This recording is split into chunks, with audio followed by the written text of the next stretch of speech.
The following is a talk given by His Holiness Jayapataka Swami Maharaj on April 2nd, 2010 in Atlanta, Georgia. The talk was about the glories of the holy name and was given at a house program.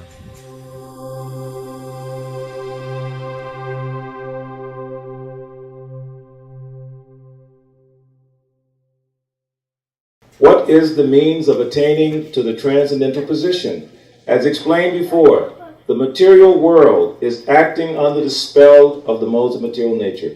One should not be disturbed by the activities of the modes of nature. Instead of putting his consciousness into such activities, he may transfer his consciousness to Krishna activities. Krishna activities are known as Bhakti Yoga, always acting for Krishna. This includes not only Krishna, but his different plenary expansions such as Rama and Narayana.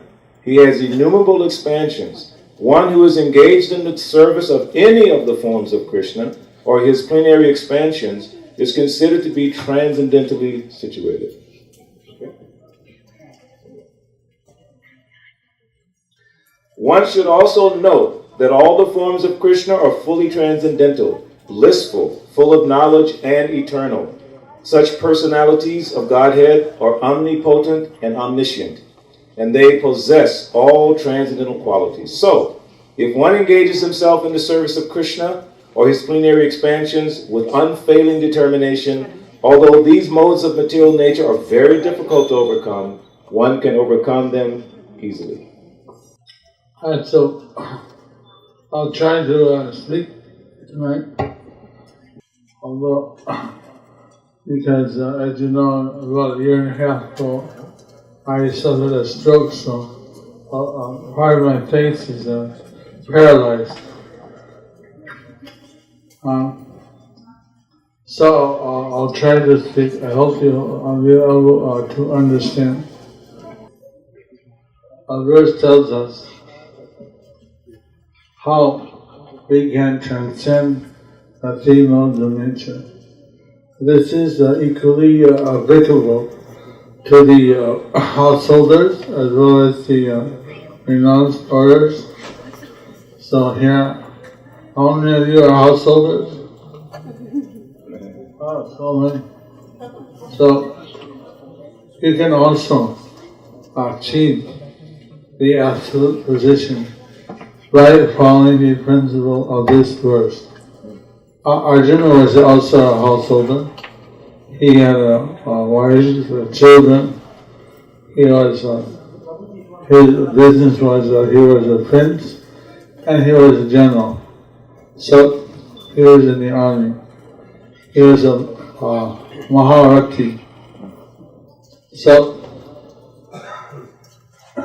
but he was being told by Krishna that if he engaged in the devotional service fully, then he would transcend the three modes of nature. Now, later Krishna told Arjuna, don't fight for winning or for losing. I know he fights for losing, but don't fight for any material reason, but fight for my case. So, Arjuna, he was agreed to fight for Krishna. So, like that, if he can fight a battle, a war for Krishna, you can do almost anything for Krishna. So, here I don't think we have too many generals or captains, but we have, say, businessmen, or we have people who are doing some job. So, you can do that also for Krishna. Just like in this house, behind these curtains, I didn't see all the deities, but I saw Sita Ram, Hanuman, Lakshman, and I saw the Panchatattva picture and Prabhupada's picture. I don't know all the deities that are there, but you see this idea that we have an altar and we worship deities in our homes. We offer our food to Krishna. I got a call from one Gujarati disciple in UK, and she said, well, her husband said, I don't mind if you practice, but why do you have to offer your food every day? Not 30 times a week is enough. But you see, why not offer every day? Why only 30 times? It's very arbitrary on his part.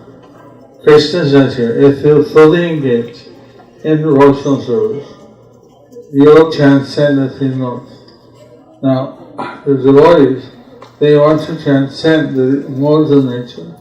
They want to be in the absolute level. They want to go back to Krishna, back to home, back to Godhead. Haribol!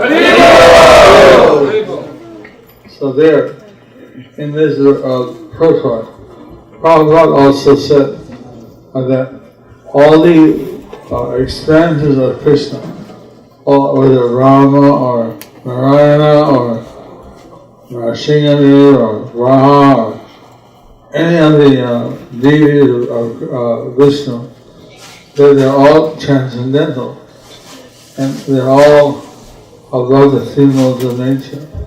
So if they engage in their service, they will also transcend the modes of nature.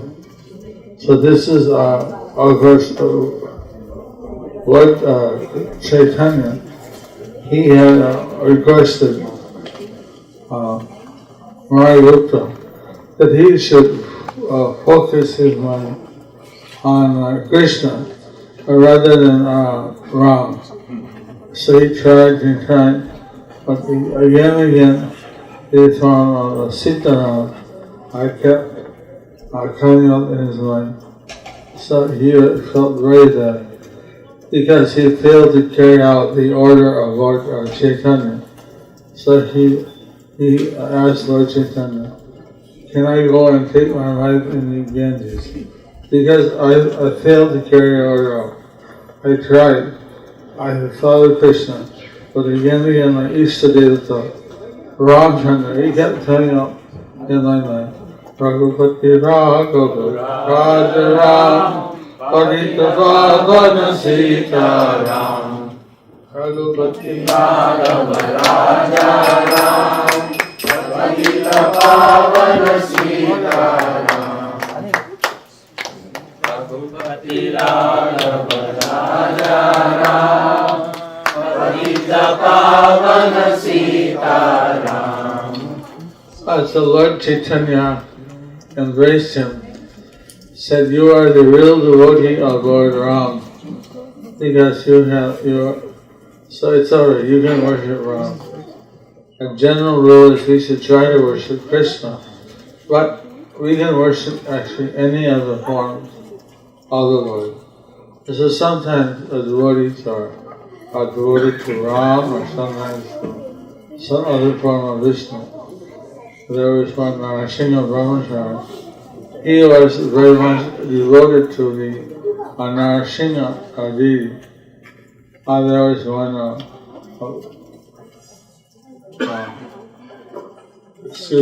one devotee.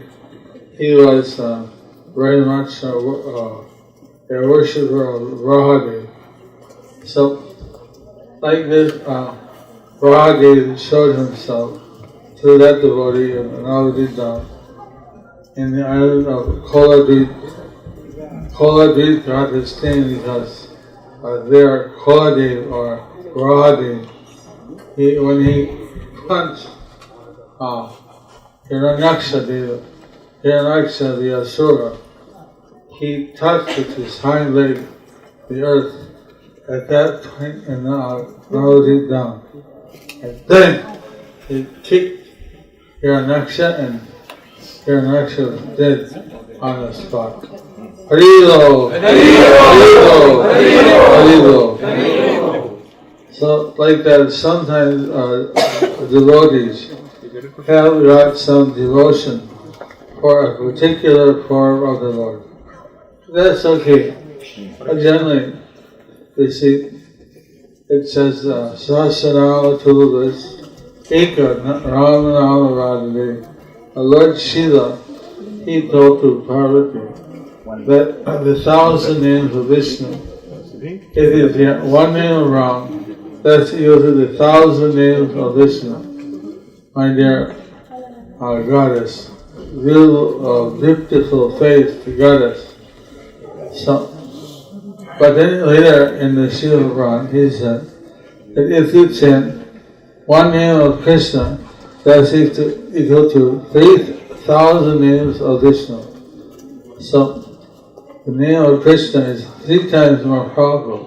So Lord Chaitanya, when he was traveling in South India, he visited on the way to going to Sri Shaila, where he met Lord Shiva. He stopped at one house, and there he rang at his house. He took his meal, but only chanted the name of Ram. Every time he served Lord, he'd say, Ram, Ram, Ram, Ram, Ram, Ram. If you want more, Ram. If you want more, Ram. Everything was Ram. Jai Shri Ram. Jai Shri Ram. Jai Shri Ram. Jai Shri Ram. Jai Shri Ram. So Lord Chaitanya asked him, why don't you chant the name of Krishna? Why do you only chant the name of Ram? He said, I know, I collect slokas on the glories of the holy name. So I know that the name of Krishna is more powerful. But what can I do? I love Ram. And so therefore I always chant the name Ram. Even I know that Krishna's name is more powerful. So I guess he was chanting Ram. And then Lord Chaitanya went to Sri Shaila. I think that's in Andhra Pradesh. Anyone here from Andhra?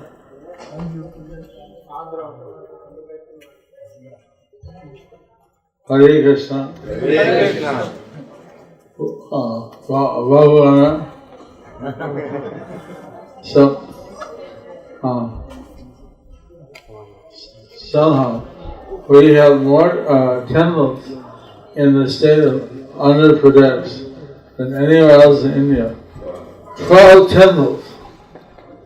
So I think the Andhra people are very much devoted. Tamil Nadu, we have 1, 2, 3, 4, maybe 6 or 7 temples, 8 temples. But Andhra we have 12. And Madhya Pradesh, 1, Delhi 1. Oh, Delhi we have 6. Delhi is pretty good. Delhi, including Noida and Gopal Krishna Maharaj, he worked very hard in Delhi. And he keeps accepting lands and starting programs. So we have in Panchashil and Gurgaon and Noida and Delhi, Satnagar and Punjabi Bagh, so many places. So, anyway, so Lord Chaitanya and Sri Shaila, he met Lord Shiva, they embraced each other, they discussed Krishna Bhakti, and then he came back to the Brahman's house. This time the Brahman was chanting, Hare Krishna, Hare Krishna, Krishna Krishna, Hare Hare, Hare Rama, Hare Rama, Rama Rama, Hare Hare. So Lord Chaitanya was surprised. Before you only chant Ram, how now you're chanting Krishna? He fell down at the feet of Lord Chaitanya and said, you must see Krishna. Because nothing could change my fixation on Ram. But after seeing you, this automatically from my heart came the name of Krishna. So I think you must be Krishna himself. Otherwise, how could this change happen? So then Lord Chaitanya showed him his form as Krishna. Haribo! Haribo! Haribo! Go Raghunath! Go Raghunath! Go Raghunath! So, Lord Chaitanya, he came 524 years ago. This year is the 500th anniversary of his taking sannyas. And in Mayapur they had a very special ceremony. They took a padayatra from Mayapur to Katwa, where he took sannyas, and from Katwa down to Jagannath, visiting along the way all the holy places where Lord Chaitanya visited. One of the places he visited was the Ambalinga. Ambalinga is in Chakratirtha. It's in West Bengal, but it's alongside of the Ganges. So, the Ambalinga, have you ever seen the Ambalinga? There's a temple there. You know what Ambalinga means? Anga is water. So, Linga means from the Ganges water. Someone, I forget the whole deal about it. It was like Lord Shiva, he manifested this Shiva Linga in the Ganges water to show that he was also raised along the Ganges. So Shiva is there, and Vishnu is there because the Kanga is a lotus footprint. So they got there are many holy places. I went to the Ambalinga. What is it, Ambalinga? What is Ambalinga? There was prayers. And they told me, they showed the temple. They said that here in the Ganges, Lord Shiva, he manifested a Shiva Linga out of the water. So there was the Anga Linga, the water Linga. Jai Vaishnavanam Jata Sambhu. So we also respect Lord Shiva as the greatest of all the Vaishnavas. So, if this verse tells us we should all engage in devotional service. Now, this Bhakti Yoga has become very popular amongst the Western people now recently. You'd be surprised that most of the yoga groups, like in California and New York, not only do they do their Hatha Yoga, but they like to do Kirtan and Bhajan, and they like to do Bhakti. So it's becoming more and more popular.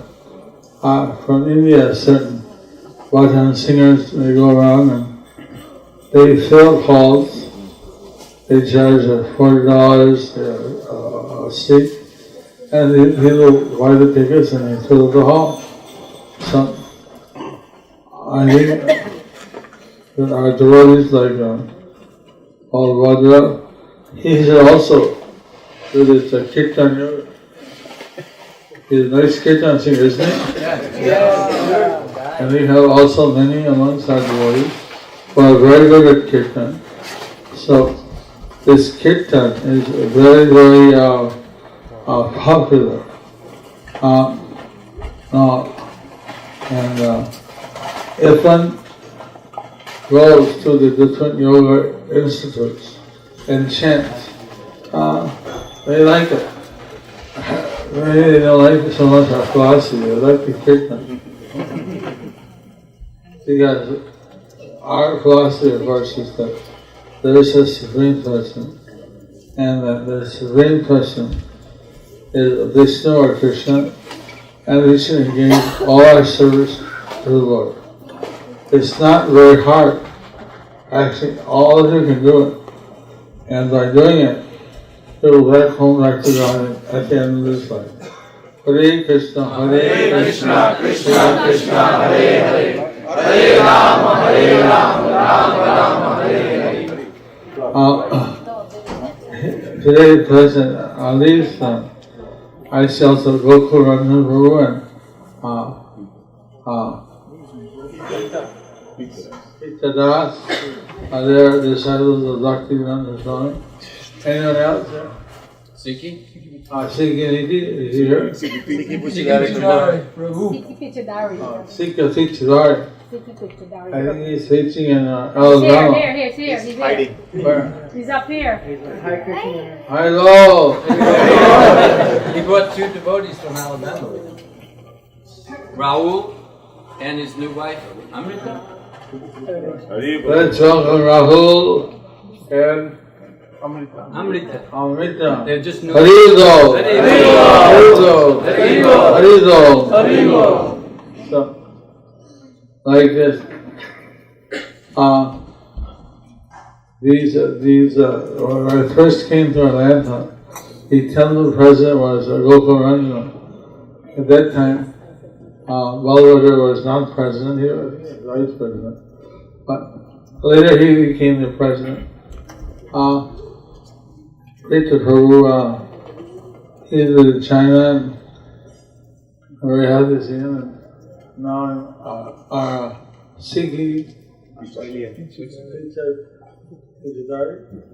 Pichadari is preaching in Alabama, which no one has done.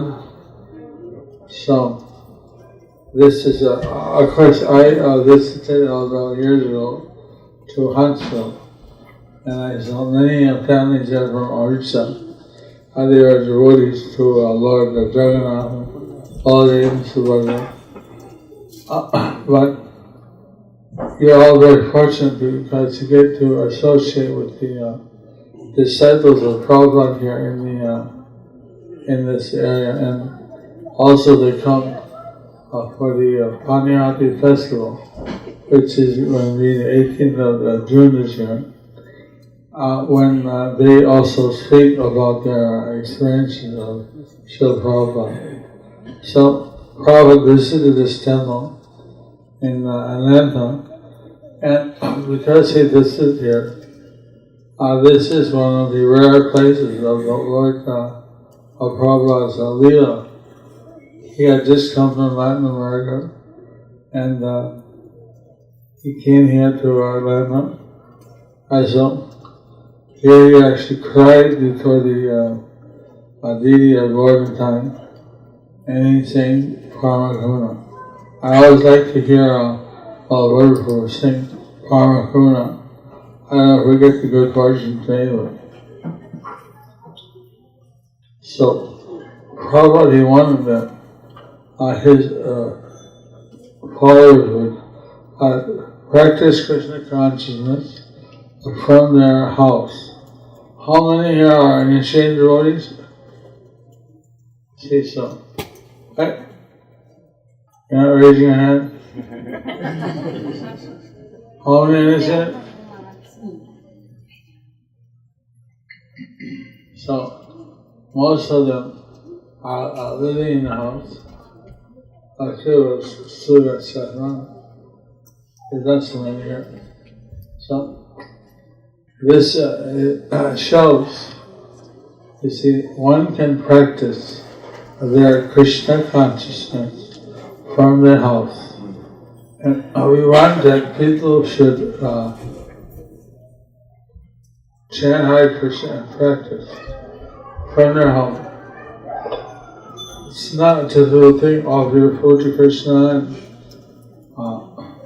do some sale in the temple. Actually, this temple, there are not so many devotees there. There's a good chance if you take initiation. Sometimes on the weekends, you can do some deity service, or you get a chance to do service. And last talk, forget it. We got 600 brahmacharis and Grihastha devotees that are there. So it's not like you can just very few devotees. Some initiated brahmanas are allowed to do service. Not much, because there's so many local. I wish I do. But so also there's a chance here for the Mataji, the seed sisters, to sew the clothes for the deities, big and small. like that we can use whatever abilities we have to serve Krishna. If you're not good at sewing, not good at cooking, not good at deity worship, not good at kirtan, but if you're good at business, you can make some money and help the temple by doing business for Krishna, or you can bring the people near your neighbors, your friends, your work colleagues, by bringing them closer. And you can also, like this, sponsor some house program where the Bhagavad Gita is read. It said that H.H.Jayapataka, he would regularly have class in his house. He read the Gita of Bhagavatam. He would chant Hare Krishna, Krishna Krishna, Hare Hare, Hare Rama, Rama Rama, Hare Hare. In this way, he would engage his house, engage his family in Krishna service, and he would invite the public, like that. Sunil Guru and his good wife, and they sponsored this program. So I'm very happy to visit this house, and I'm glad that so many devotees have come. So this way, this house becomes for tonight a temple where we all come together and chant Hare Krishna, Krishna Krishna, Hare Hare, Hare Rama, Rama Hare Hare. So this sanctifies the house. It gets rid of the bad vibrations. And after this, I asked several grihastas, how do you feel your house? They said, after we have such a program, the house feels like fresh. It feels like so nice. So, like this, we all do these are services that the grihastas can do, householders can do. I have no house. I cannot do. You as a grihastas, you can do. See, last night he said, it's not easy being a grihasta. I never said it was easy. You have to do all your material duties for your wife, your kids, everything.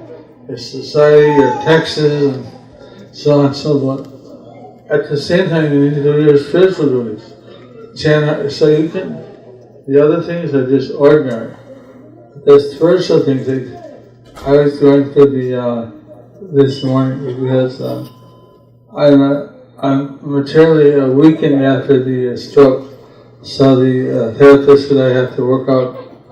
So I went to the LA Fitness and worked out. So the Swami people, I don't think they had the same consciousness. And I was working out so I can do service to Krishna. But they were like, someone made a joke. If you get a prize, you're not the body. They said, what do you mean? Look at my body. So, but although we know we're not the body, this body is a carrier, and we need to take care of it.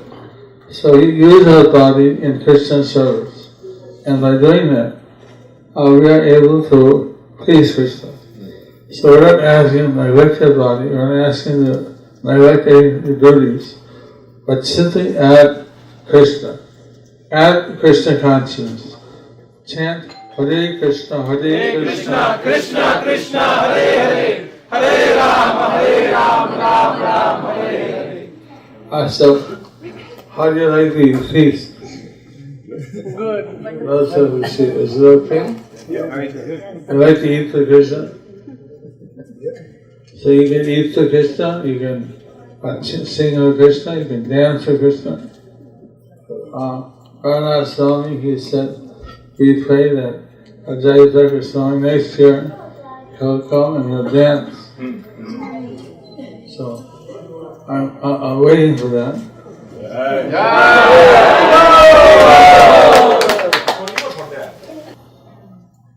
So like this, Krishna consciousness, Bhakti Yoga is not so difficult. When great kings did it, what to think of? We are ordinary citizens, we can do it. It's not so difficult. If we fix our mind up, this is what I want to do. And some, they say, why so much religion? Why so much? You see, why? Because Krishna said, if we do everything as a service to Him, we don't produce any karma. If we do some things for ourselves, then those things we have to take the karma. If they're good things, we can get good karma. To enjoy good karma, you have to take birth again. You take birth, get a good education, a good family, or maybe born as a brahmana or as a vaishya or something. You get money, you get education, good health, all these kind of things. So, but who wants it? You have to be born, you still have to suffer old age, disease, death. At least death everyone has to suffer. So, you don't want to do any good karma, what do you think? We don't want to do it. Or certainly we don't want to do bad karma. Because bad karma means no good health, no, all these bad things, all legal problems, health problems, money problems. The world is suffering that now. There's a recession going on. We want to engage in Krishna service. So Krishna said in this verse that if you engage in His service, you will come to Him. So you want to do everything, all our activities as an offering to Krishna. Whatever you can do. And anything that you can't offer to Krishna, you'd rather not do it. So you can say that my grihastha duties, they are also my offering to Krishna. Because I need to do these duties as part of my ashram. So my ashram is a grihastha. As a grihastha, you have to take care of your family, you have to take care of your children, all these things. So you use your grihastha ashram as a basis for your Krishna consciousness. Whatever your ashram is. Like, I am a sannyasi, so I cannot produce children. I'm not allowed. As a grihastha, you're allowed to produce these nice children, give them a chance, give them souls, a chance to go back to God. So, how many of you are born into a Krishna conscious family? See, so you're very fortunate. So, this kind of opportunity to engage in Krishna service, only the grihasthas can do it. They can use their ashram to produce children. Of course, you don't know if Krishna will send you a child or not, but if they try, then see what happens. Of course, Bhakti Siddhanta Saraswati Thakur, he said, if I could be guaranteed that every child would be a devotee, I'd get married and have 100 children. If I could, but of course, no guarantee that every child will be a devotee. But if one is a devotee, the Shastra says that that child is considered to be like a boon, a blessing for the whole dynasty. There's one devotee, Govinda Ghosh. The last year I felt him.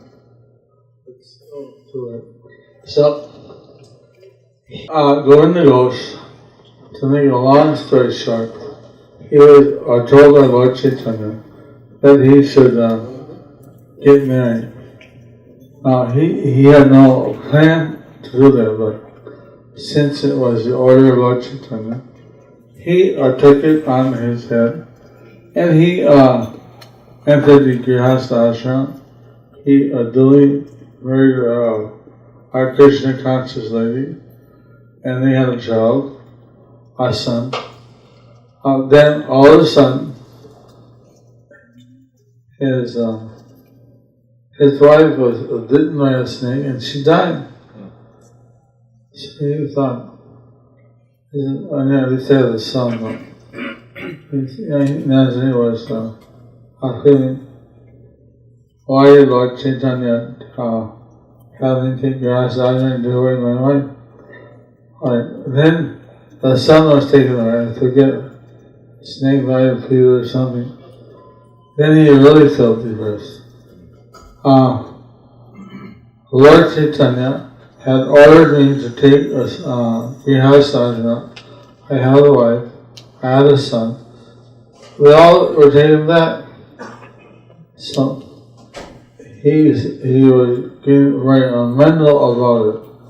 So his deity of Gopinath, one day asked him, "You're not making your offerings on time.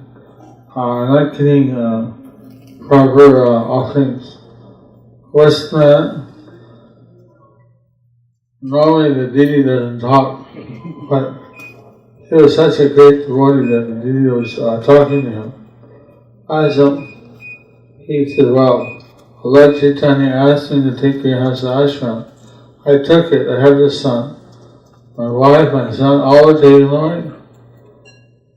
So why did Lord Chaitanya have me take Grihastha ashram?" Or the deity said, "Well, I'm his son." "Well, you're my son, I guess, but not like that. You're not going to perform shroud on my death anniversary. At least, since I wasn't qualified to be a sannyasi, Lord Chaitanya told me to take grihastha. At least I thought my son will do the shroud ceremony." So then the deity of Gopinath said, "Yes, I agree to do the shroud. Will you make the offerings on time?" So he said, "Okay." So call the village leaders. So I called all leaders. The deity spoke to them. "On the death anniversary of Govinda Ghosh, I will go to his tomb and perform the shroud ceremony, the pindi, done." So, they noted down in the village book. This is rare for a deity to speak to so many people, but the deity spoke. And we had a good fortune as Agwadit. So we went there on the Ekadasi when Govinda Ghosh, the Ekadasi after Gaur Purnima. So we went there with the Savari, and there we saw the deity was brought by the procession up to the tomb of Govinda Ghosh, and there the deity offered the ashrat, pindi, for the deceased devotee. I was there looking on to see the Pujari holding in the room, and he had me standing in the corner. So I saw the whole thing. Outside there were lakhs of people. They all wanted to see, but there were only two little windows. They were fighting each other. One side was ladies, suddenly look in. Suddenly grab her by the hair, pull her back, looking.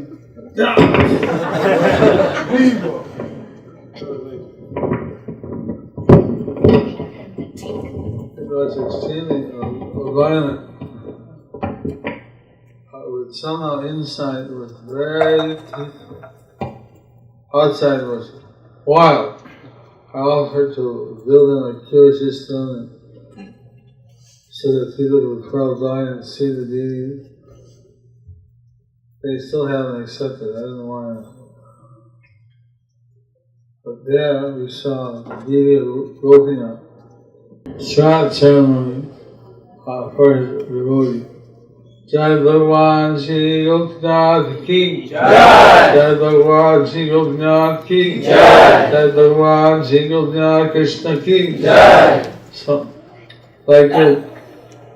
Of course, everyone won't be as fortunate as Govinda Ghosh to have the deity perform shroud. This surely such a devotee was taken back home back to God. But at least if the children can perform. such a ceremony for their deceased mother and father. That was good. One of my godbrothers in Los Angeles, he said he went to Gaya and performed this ceremony for his mother, who was deceased. And he said after that, he had a dream where his mother came in his dream and said, "Thank you." She flew up. Wow. Harido! Harido! Harido! Harido! So like this, the parents should enlighten the kids. It's their duty to perform these Shraddha ceremony on their death anniversary. That's it, time up. So, anyway, it's very late, so I want to thank all of you for being present, and I hope, do you understand? Yes. Absolutely. So, and are there any questions I have one about when you were talking. or comments from my lectures? Well, I just wanted to ask a question. I think everyone can hear me, can't you? Yeah. So, but anyway, first I would like to thank you for a very beautiful class.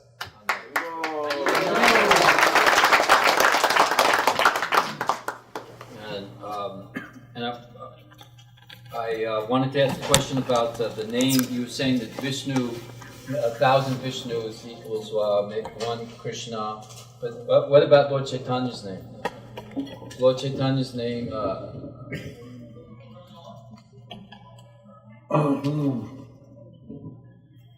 He has asked a very esoteric question about the potency of the name of Lord Chaitanya. We don't usually mention it, but since you've asked, Prabhupada said that actually the name of Lord Chaitanya is 1,000 times more potent. He has gives us love of Krishna. But we get the if you cash in on the blessings of the name of Lord Chaitanya, when afterwards we chant Hare Krishna. So first we chant Jaya Shri Krishna Chaitanya Prabhu Nityananda Shri Advaita Gadadhara Shivasadi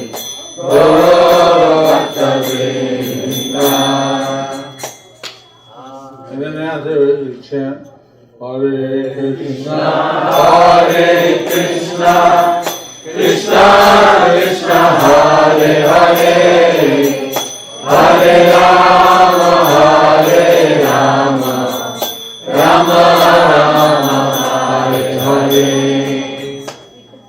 May I make one comment, please? If you don't mind, I'd like to say something in glorification of our senior Vaishnava, Jayapataka Maharaj. I missed his Vyas Puja offering. Maybe I can just speak without mic. I missed his Vyas Puja offering, and I'd like to say something to express my gratitude for Jayapataka Maharaj's example as a disciple of Srila Prabhupada.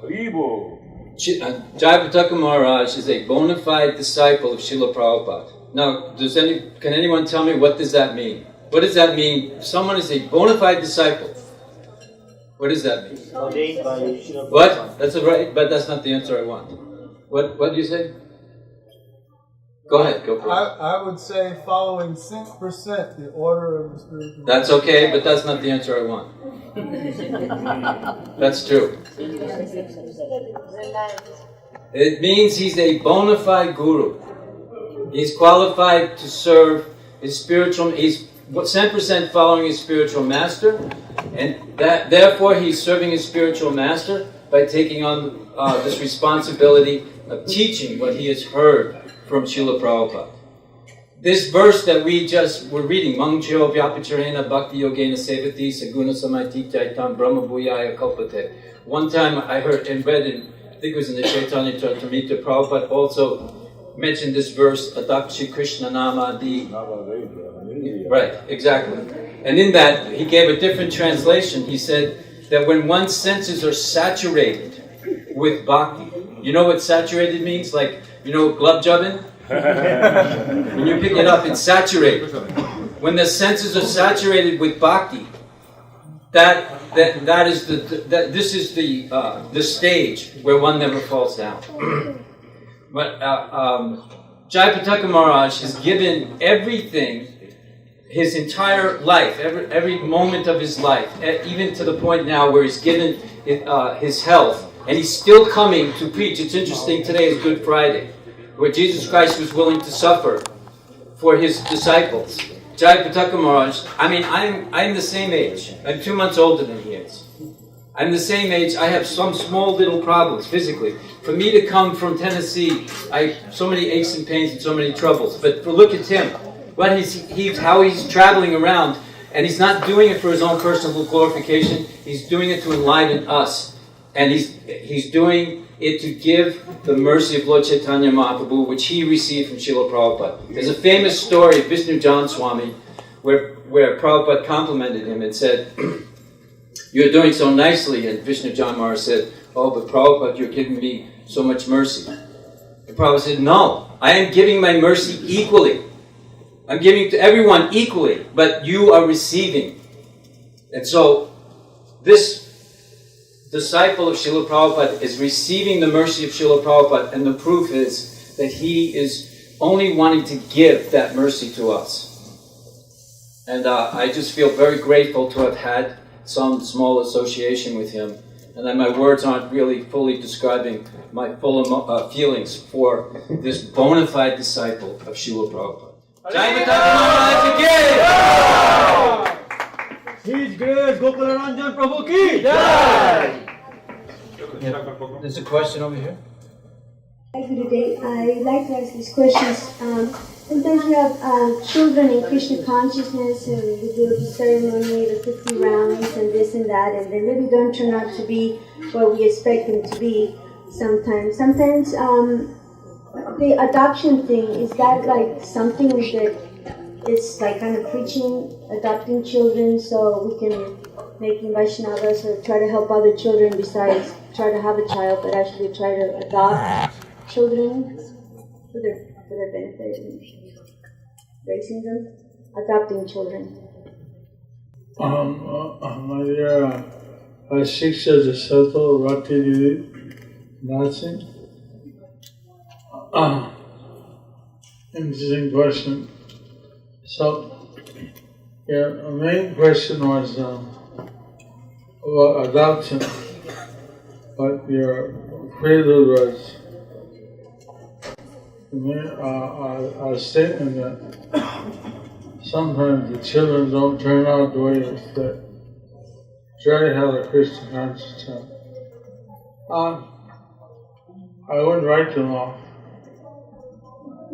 As parents, your duty is, whether duty or it's natural to love your children.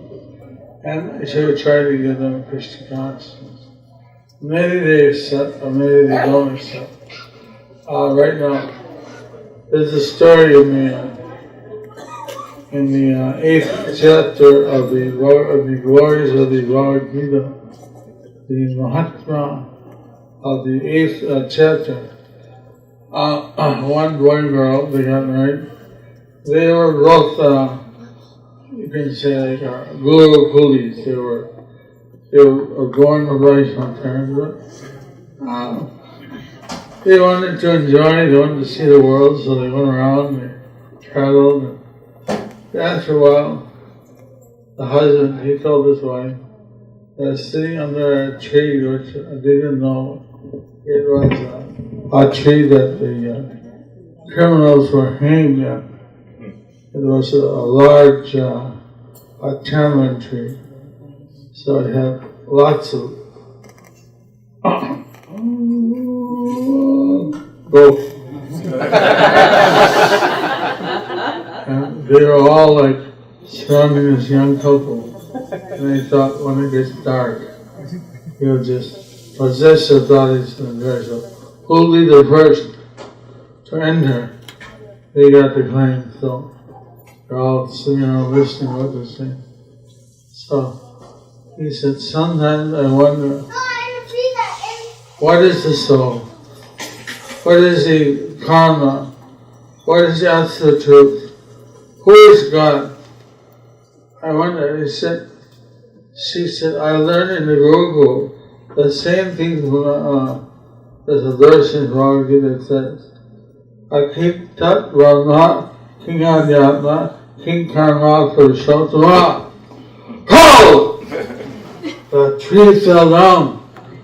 All those subtle entities who were listening, when you heard a verse from the Bhagavad Gita, a half verse, they got liberated at the same time. The tree was crashing down. And there, this boy and his wife, they saw they had all achieved a spiritual bodies by hearing a verse, a half a verse of 8th chapter of Bhagavad Gita.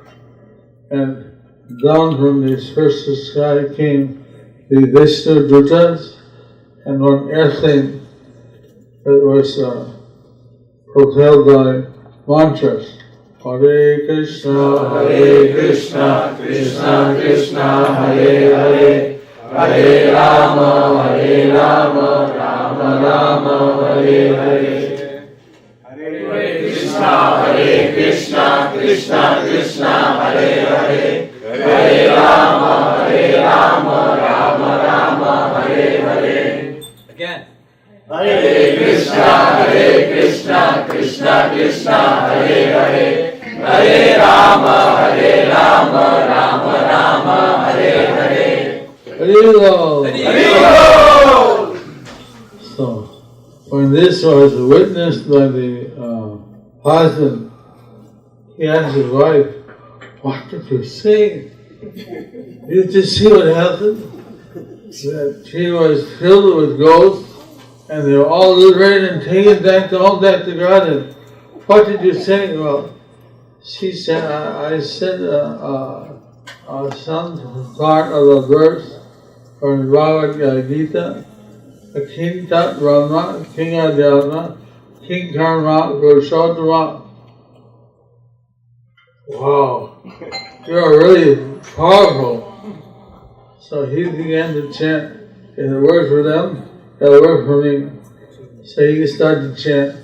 King Tat Brahma, King Tat Brahma, King Adhyatma, King Karma, Purushotama, King Tat Brahma, King Adhyatma, King Karma, Purushotama. They made the chant. The chant. Years went by. It was raining. One day, Vishnu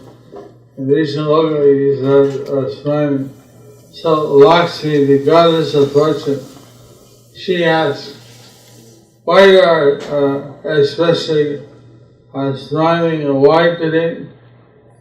He said, well, there's a Brahma on the planet Earth who is chanting half a verse of the Bhagavad Gita every day. So I'm thinking what to give him. Hey, this is Sena. Bring him and his wife up. Bring him up. Haribo! You see, so it's a story of two Gurukulis. And you think, well, you go through a phase, maybe they try to enjoy the material world, they have their material friends. Who knows what will happen in the future? Maybe they come back. Maybe they think. I know one girl here in Atlanta, she had a boyfriend, but now she's practicing her Krishna consciousness along with her mother. So there's all kinds of situations. Now, as far as adoption, it's given in the Vedas. You don't know what's going to happen to adopted children also, but you can adopt a child. That's also allowed. There's a sacrifice of adoption. Apart from all the legal work, there's actually a yajna you perform where that child is brought into your gotra, into your family, spiritually. So, some of our grihastas, they have adopted children. They'll be happy if there's glories, but everyone has a free will. It's not that you're born a Vaishnava. You may be born into a Vaishnava family, but you have to decide to be a Vaishnava or not. I met one grihasta. He said in Chennai, and I never forgot, he said, I don't want my children later on saying, you didn't give me Krishna consciousness. You knew it was the best thing, but you allowed me to go to hell. You didn't care. Why did you give me Krishna? I'm not going to them. I'm going to give them what I know to be the best. Later on, when they grow up, they can choose what they want to do. At least they can say that I've been given the best that I know, which is Krishna consciousness. I love them, therefore I give them the best I know. So I thought that was a very nice. He doesn't force them, but he gives them Krishna consciousness. He knows that when they grow up, it's their choice what they want to do. At least he did his duty, and he did it out of love and affection. So I think my senses are getting tired. I'm not able to.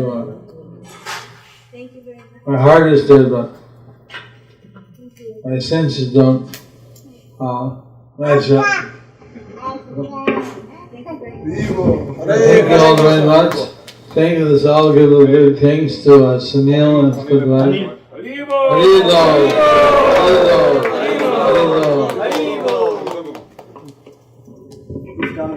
So everyone, please come tomorrow for the Srila Prabhupada Super Saturday.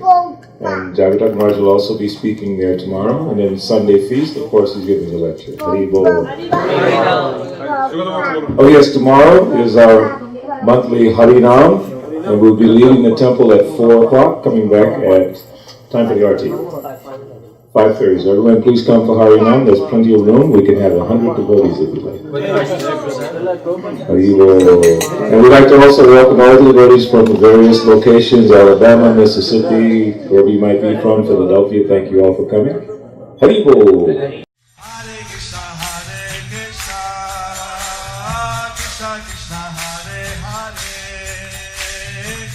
Hare Rama, Rama Rama.